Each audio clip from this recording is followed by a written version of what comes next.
Welcome to the Meyer Minute, special holiday edition. There's a story told about this boy in 9th grade who brings in a paper and the teacher says to him, "This paper that you wrote about your house is the same paper that your brother wrote last year." And the boy says to his teacher, "Well, we live in the same house." So things can get old, things can be the same, but you can make them fresh and you can make them new. We now have the holiday of Shavuos coming up. How are we going to make it fresh and how are we going to make it new?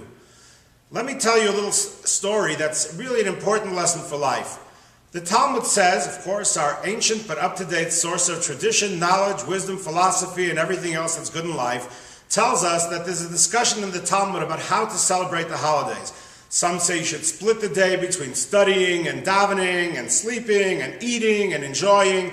Others say it should be a fully spiritual day. Rabbi Lazar tells us in the Talmud that everybody agrees that on the holiday of Shavuos you have to treat the physical body well as well. You have to eat well. You can eat cheesecake, you want to have a nice tongue sandwich, you want to eat half a cow, whatever it is, but you got to eat well on Shavuos.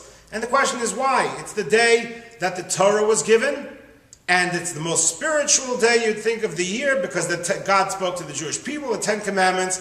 Why do we have to treat the physical body well? So I want to tell you a story. Rabbi Yisrael Gustman, of blessed memory, who survived the Holocaust with the partisans running away, was the youngest judge at age 19 in the rabbinical court of Vilna, of Reb Chaim Ozer Grodzinski in the 1920s and 30s. He was a brilliant, brilliant young man, and he spoke about how he used to speak with Rabbi Grodzinski, who was the greatest sage of the generation of his time in Lithuania, and Rabbi Grodzinski taught him many things.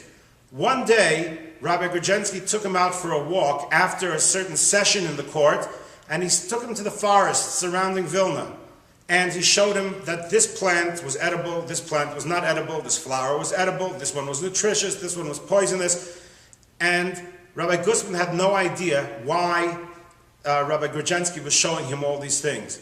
Many years later, when Rabbi Gustman was on the run from the Nazis in the forests, he had nothing to eat. All he saw was wild plants growing, and suddenly he remembered, oh, Rabbi Grodzinski told me this one was edible, this one was nutritious, and he lived the next few years eating the plants based on the lessons that Rabbi Grodzinski told him that one day on the outskirts of Vilna, which Rabbi Gustman had no idea at the time why he was being taught those lessons. In his later years, Rabbi Gustman, even though he was the head of a yeshiva, would always be seen outside his home watering the flowers and watering the plants. And he was asked, why are you doing that? Why can't you get a gardener to do it? Doesn't your wife like watering the plants? And he said, no. He said, it's the plants that kept me alive. I have to show them my gratitude. So I spend my time watering the plants, and I spend my time taking care of the flowers. Well, when Moshe ascended to Mount Sinai, and he went up to heaven, he wanted to receive the Torah, the Talmud reports that the angel said to God, don't give the Torah to mankind, it belongs with us, we'll treat it better. And God said to Moshe, answer them. And Moshe said, do you have any passions? Do you have any lusts? Like, do you want to eat things that are not kosher? Do you want to commit adultery? Do you want to steal? Do you have a father and mother to honor? So many of the commandments that we have are totally dependent on our bodies. You're just spiritual beings, you angels. Why do you need a Torah? And they acquiesced, and they said, therefore, that the Torah belongs to mankind, because mankind who's got a body, that's the only one who can truly fulfill the Torah. And that's the answer that's given. Why on Shavuos we have to show our gratitude. We have to say that even though the Torah is totally a spiritual thing, we've got to show the gratitude that it's because of the body, because of the physical part of us that allowed us to receive the Torah in the first place, and that Moshe won his argument. And we show that there's really a unification. It's a partnership between body and soul to be able to fulfill the Torah.